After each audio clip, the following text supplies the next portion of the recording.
Halo teman-teman, kembali lagi. Eh, Sekarang kita membahas mengenai pembahasan 10 akuntansi, accounting change and error analysis. Nah, di dalam accounting change ini terdapat 3 kelompok. Jadi dalam perubahan suatu akuntansi, suatu pencatatan, itu ada 2 kelompok. Yang pertama bisa dari perubahan kebijakan. Kemudian ada perubahan estimasi dan error. Nah, kita bahas satu persatu. Perubahan kebijakan itu bisa dari internal perusahaan atau dari eksternal perusahaan. Kalau dari internal, itu kebijakan-kebijakan yang dikeluarin, entah itu pada saat RUPS ataupun kebijakan yang dikeluarkan oleh manajemen. Kemudian dari eksternal itu biasanya entah itu dari perundang-undangan atau peraturan-peraturan daerah setempat ataupun perubahan kebijakan PSAK misal gitu teman-teman. Kemudian estimasi. Nah, estimasi ini berasal dari perusahaan juga. Sebenarnya kebijakan ini, perubahan ini, policy dengan estimate itu hampir mirip. Kalau policy itu dia memengaruhi sampai ke belakang, sampai laporan keuangan sebelumnya atau prior. Kalau estimate itu dia melihat ke depan, gitu. Dia nggak memengaruhi hasil yang sudah ada di belakang, tapi dia langsung memengaruhi ke depan, gitu. Contoh policy ini seperti misal perubahan eh, perubahan dalam kontrak, misal kontrak jangka panjang itu kan ada metode percentage of completion, jika berapa persen setiap yang sudah selesai, kemudian ada cost recovery. Nah, itu kan suatu metode yang berbeda ya dan memengaruhi ke belakang. Intinya kebijakan yang memengaruhi sampai ke belakang atau laporan keuangan sebelumnya itu masuk dalam kategori policy. Kemudian estimate itu seperti perubahan umur ekonomis, misal karena ada revaluasi dalam suatu aset tetap atau ada penetapan perubahan nilai residual ataupun perubahan metode depresiasi gitu. Itu estimasi. Dia melihat ke depan. Jadi akumulasi yang sudah ada itu nggak diubah lagi. Dia hanya fokus ke depan aja. Itu estimate. Tapi error, nah error ini terbagi dua. Ada yang disengaja, ada yang enggak disengaja.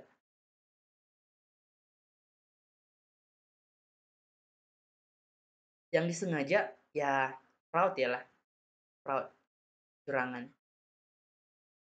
Tidak disengaja, ya namanya human error ya. Biasa ada aja salahnya. Misal eh, nilai nominalnya tuh 100.000 tapi dia malah nyatet 10.000, nolnya kurang satu. Nah, itu fatal.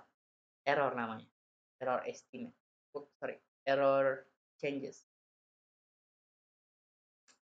Nah, itu ketiganya. Kita langsung masuk saja ke contoh kasus.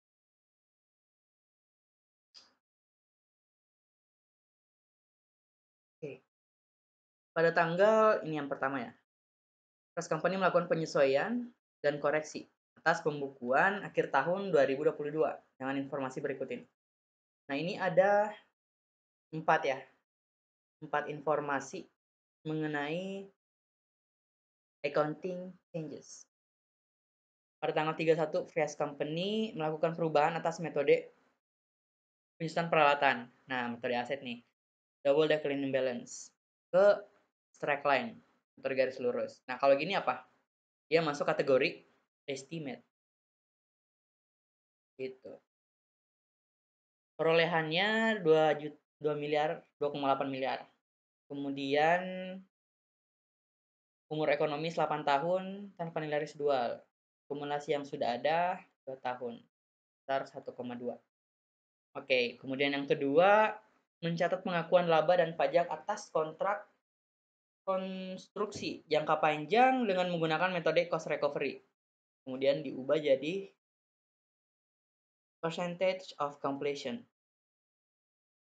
Kemudian dari cost recovery menjadi metode percentage of completion. Ini masuk kategori policy, kebijakannya yang dirubah. Terus apa lagi? Asuransi untuk 12 bulan yang dibeli pada tanggal 1 September 2022 telah diakui sebagai beban sepenuhnya. Nah, dia tuh beli asuransi untuk 12 bulan dengan harga 46 juta, tapi dia malah ngakuin seluruhnya sebagai beban. Salah nggak? Salah. Itu error. Nah, ini nggak disengaja. Gitu. Error yang tidak disengaja. Pendapatan penjualan terlapor 26 miliar. Nominal tersebut sudah termasuk PPN keluaran, tarif PPN yang berlaku 11%. Nah, undang-undang yang baru nih. Karena PPN tersebut harus dibayarkan pemerintah, maka Fresh Company membayarkan PPN tersebut dengan mengakui sebagai beban pajak penjualan. Nah, dia mengakui sebagai beban pajak penjualan. Salah nggak? Salah. Jadi, PPN outcome itu dia enggak mendebit beban penjualan, tapi dia mendebit PPN outcome. Nanti ada selisihnya PPN income. Nah, selisih dari PPN outcome dan income yang akan dibayarkan ke pemerintah. Gitu. Tapi dia malah ngebebanin. Nah, salah. Tuh, error nggak? Error. Ini bukan perubahan policy atau estimate, tapi error. Error yang nggak disengaja. Oke, itu 2 contoh soal. Kita langsung masuk. Apa nih yang diminta? Buatlah jurnal. Jurnal yang diperlukan pada tanggal 31 Desember 2022 dengan berdasar pada informasi di atas. Oke, jurnal. Tarif pajak yang berlaku atas laba perusahaan sebesar 22%. Oke. Namun pada tanggal 31 Desember 2022, Fresh Company belum melakukan pengakuan atas pajak sehingga perhitungan PPh tahun 2022 dapat diabaikan. Informasi tarif PPh badan ini berlaku hanya untuk poin kedua. Nah, jadi informasi tambahan ini itu hanya berlaku di poin kedua. Kenapa? Karena yang poin kedua aja yang sudah dihitung pajaknya. Kenapa? Ini kan dia mengalami perubahan di 2022 kan. Nah, otomatis 2021 udah terlewati. 2021 udah terhitung nggak pajaknya? Sudah. 2022 belum. Makanya yang harus diadakan perubahan pajak itu di poin kedua. Oke.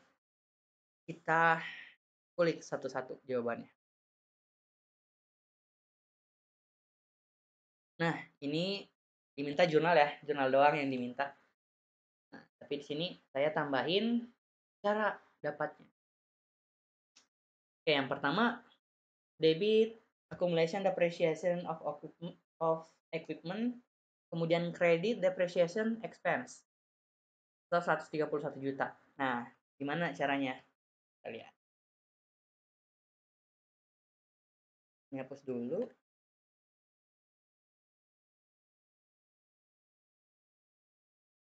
Oke. Pada tanggal 31 Desember 2022, dia kan mau merubah jadi track line garis lu dari declining balance ke track line. Nah, kita lihat nih. Pada saat beli peralatan kan harga si peralatan itu 2,8 miliar. Ya kan? 2,8 miliar. Nah, terus jadi dia tuh beli peralatan tanggal 1 Januari 2020. 1 Januari 2020. Terus berapa umur ekonomisnya? 8 tahun. Berarti sampai berapa tuh? 2027. Nah, sekarang sudah 2022. Sudah berapa tahun yang sudah terakumulasi bebannya? Sudah 3 tahun. Oke. 20, 21, 22. Ya kan? Karena di sini dikatakan, nah ini, melakukan pada tahun 2022. Berarti 2022 sudah disesuaikan. Kemudian untuk akumulasi dari 2020 sampai 2021, ini aja.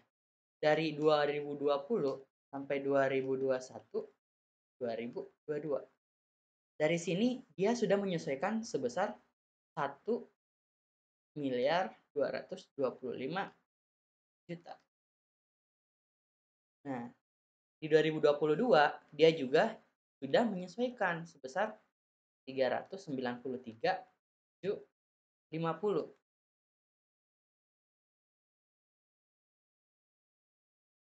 Kemudian karena sudah disesuaikan, berarti umur ekonomisnya dari sampai sini itu tinggal berapa? Dari 8 kurang 2 sisa 6 tahun. Gitu. Kemudian apa lagi? Oke, gitu aja. Kita geser ke sini. Sisa 6 tahun kan? 6 tahun. Kemudian, nah, harga perolehan awalnya kan 2,8 miliar ya. Sudah didepresiasikan sebesar 1,2 miliar untuk 2 tahun. Ini yang tahun sebelum 22. Hasilnya kita dapat nilai buku 1,5 M. 1,5 M ini, 1,5 M itu untuk 6 tahun yang belum disesuaikan. Jadi 1,5 M ini butuh 6 tahun lagi. Umur ekonomisnya 6 tahun. Karena kan udah dari 8 tahun kan. 8 tahun sudah disusutkan 2 kali, jadi sisa 6 tahun. Itu berarti book value-nya 1,5 M. Nah, kemudian berapa yang harus disesuaikan pada tahun tersebut? Kayak gini. Depresiasi yang telah dicatat itu 393. Ini kan. Nih. Ini tahun 2022. Nah, dia mencatat beban di 2022 tuh kayak gini, 393. Tapi beban yang seharusnya itu 262, dari mana dapatnya? 1,5 dibagi 6 tahun. Gitu. Hasilnya 262.500.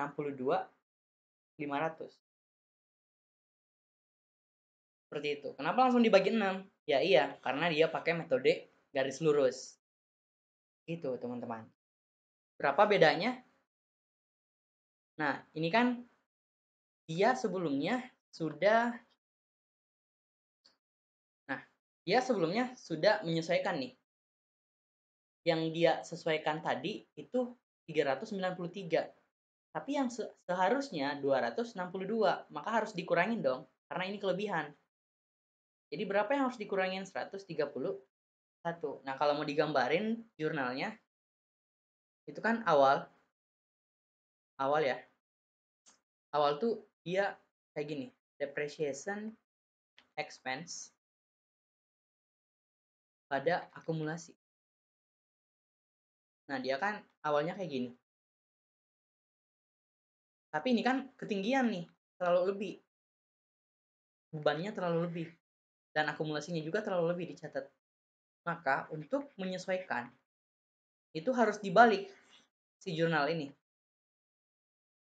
Dibalik, kemudian berapa selisihnya? Hingga capai 262. Sama dengan 131 juta. Seperti itu, teman-teman.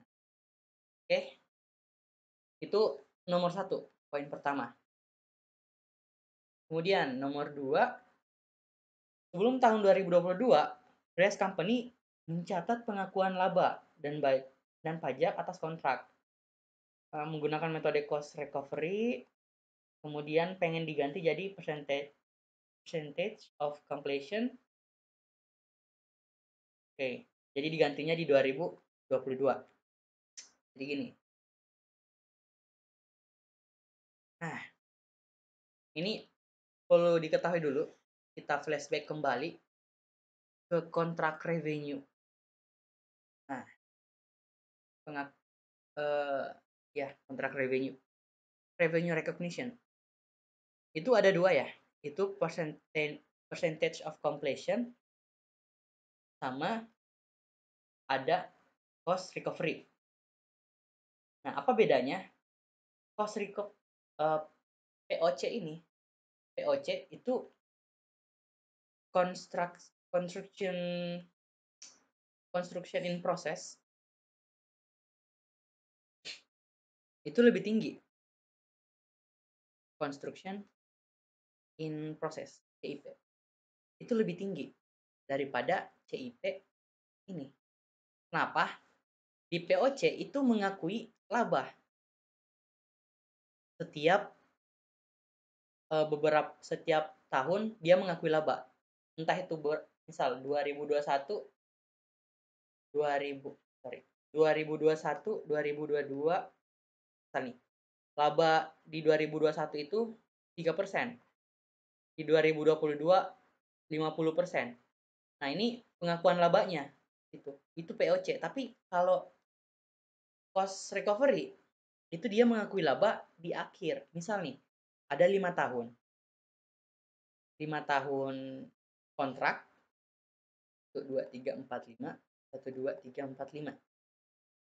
POC itu mengakui setiap tahun labanya atas beberapa persen yang sudah selesai.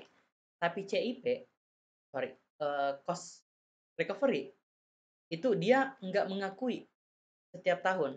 Dia mengakui di akhir tahun, akhir kontrak ketika udah betul-betul jadi. Gitu. Misal nih, pengen bangun rumah. Di tahun 2021 baru fondasinya yang selesai. Oh, udah 3%. Di 2022 atapnya udah ada. Oke, 50%.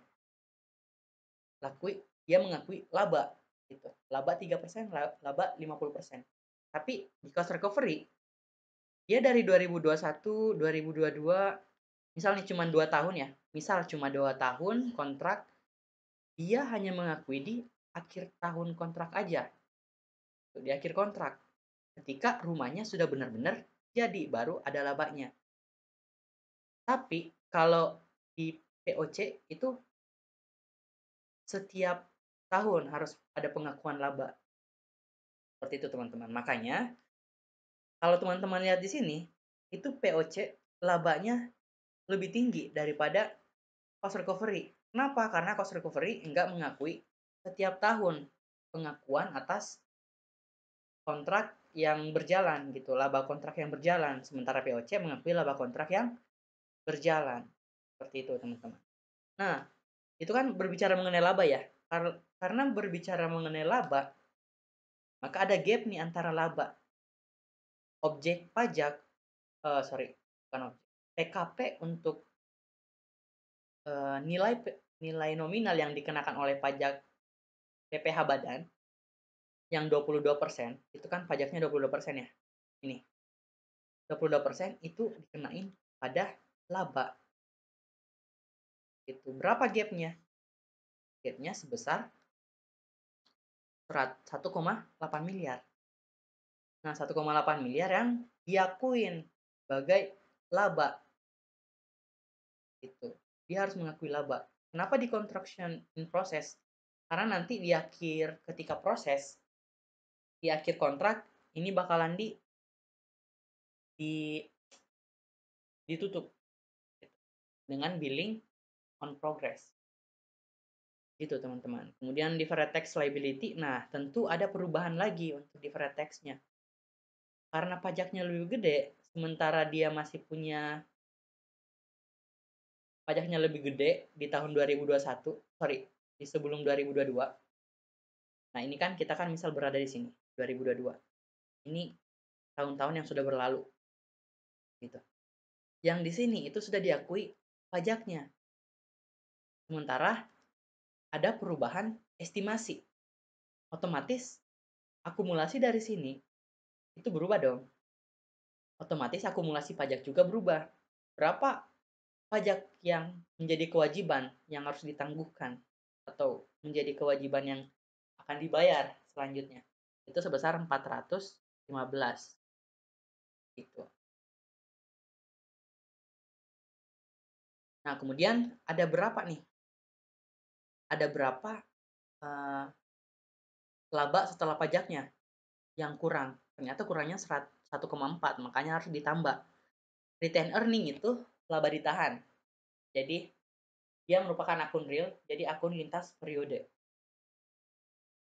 Karena laba tahun kemarin itu kurang 1,4, maka harus ditambah. Gitu, teman-teman. Oke. Ini 22% udah ya dari 1,8. Karena laba, karena objeknya itu harus PKP-nya itu harus dari laba, maka yang labanya, laba yang belum kena pajak ini kan 1,8 belum kena pajak ya, karena baru diakui tahun ini. Sementara pajak itu udah ada tahun kemarin. Makanya harus ditambahin. Itu 22%. Kemudian kita masuk ke poin ketiga. Asuransi untuk 12 bulan. Nah, dia ini beli asuransi. Total asuransinya 46 juta. 46,2 juta di 1 September. Ya guys.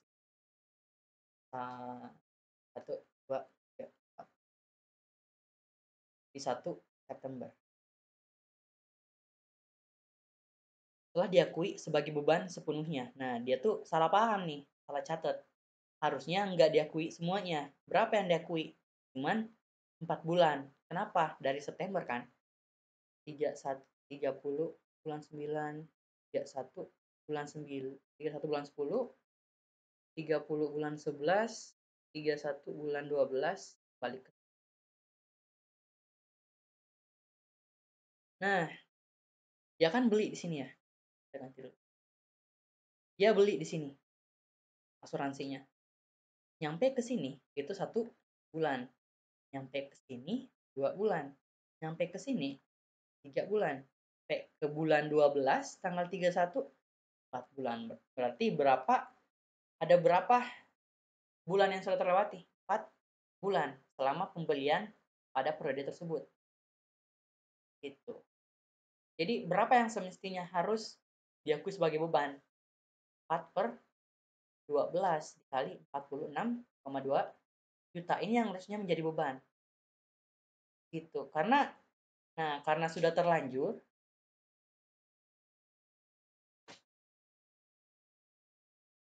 karena sudah terlanjur diakui sebesar 46,2 juta. Nah, di buku besarnya akan kayak gini, 46,2 juta. Ini kan sudah diakui ya. Maka harus dikurangin. Berapa yang dikurangin? Besar 8,12. Loh, kok 8? Karena bayangin aja dari 12 bulan dikurang 4 yang sudah terpakai. Berarti sama dengan 8. Berarti 8 bulan yang belum seharusnya menjadi beban. Jadi kali 46,2. Itu berapa? Sama dengan 30.800. Tuh, teman-teman. Nah, berarti beban yang seharusnya diakui di 2020 ada berapa? Sorry, tunggu. Oke. Nah, berapa?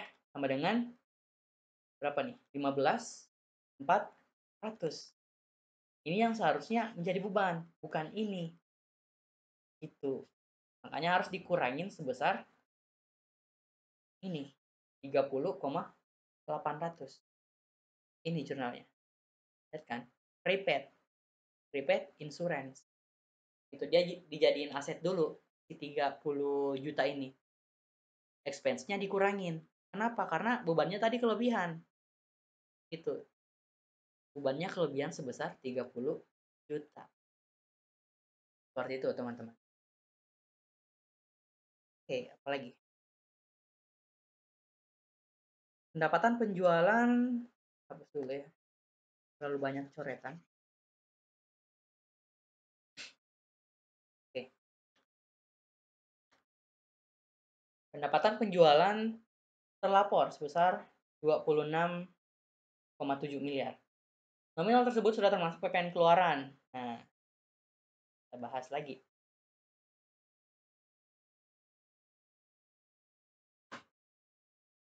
Nah, jadi dia tuh punya pendapatan, Prias Company punya pendapatan penjualan di tahun 2022 itu besar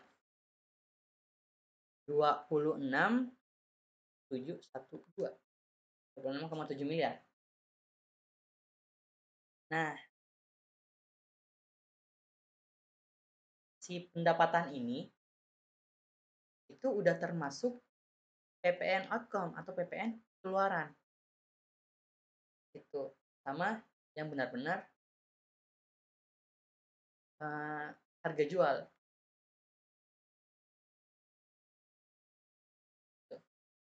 Itu kan kalau misal nih, bagaimana jurnal penjualan? Piutang atau kas pada penjualan. Bagaimana kalau ada PPN? PPN keluaran.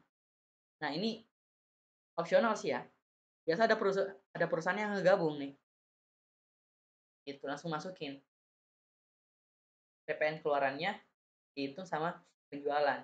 Tapi idealnya kayak gini.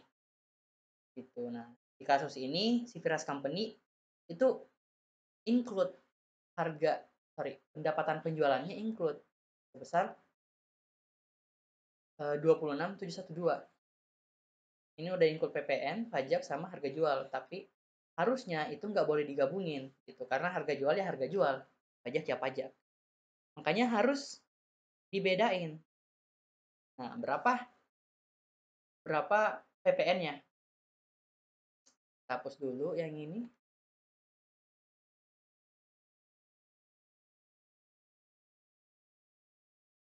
Nah, berapa PPN-nya? Sama dengan ini kan udah termasuk ya. Pajaknya berapa? 11%. Dibagi aja 26,712 itu dibagi dengan 100% ditambah pajaknya 11%. 100% ini konstanta.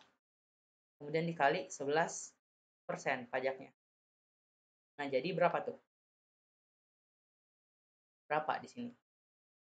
Nah, sama dengan 2,6 miliar. Ini PPN-nya, teman-teman. Gitu. Harga jualnya berapa? Ya kurangin aja. 26 miliar kurang 2,6 M. Gitu. Nah, penjualannya kan lebih nih. Lebih gede. Overstate. Kelebihan 2,6. Makanya penjualannya itu harus dikurangin. Penjualan kalau akun penjualan kalau berkurang di debit 2,6. Sales tax payable. Nah, yang harusnya menjadi kewajiban kita untuk dibayar ke pemerintah. Berapa? 2,6. Seperti itu, teman-teman. Kemudian ada lagi nih satu jurnal. Tertarik? Terus yang dikatakan, nah ternyata si akuntannya itu sudah mencatat sebagai beban. Dia sudah catat beban pajak penjualan pada utang pajak. Nah, padahal ini salah. Makanya utang pajaknya harus dikurangin, beban pajak harus dikurangin. Berapa? Sama dengan 1,4. Seperti nominal yang di jurnal oleh si akuntan. Maka ini jurnalnya dibalik. Jadi utangnya berkurang, kewajibannya harus dikurangin, dan bebannya harus dikurangin. Karena PPN itu bukan beban penjualan, tapi emang kewajiban ke pemerintah. Masuk kategori liabilitas, bukan expense. Seperti itu teman-teman. Jadi itu udah habis ya. Yaitu pembahasan kali ini mengenai accounting changes and error analysis. Oke, thank you. Sekian dan terima kasih.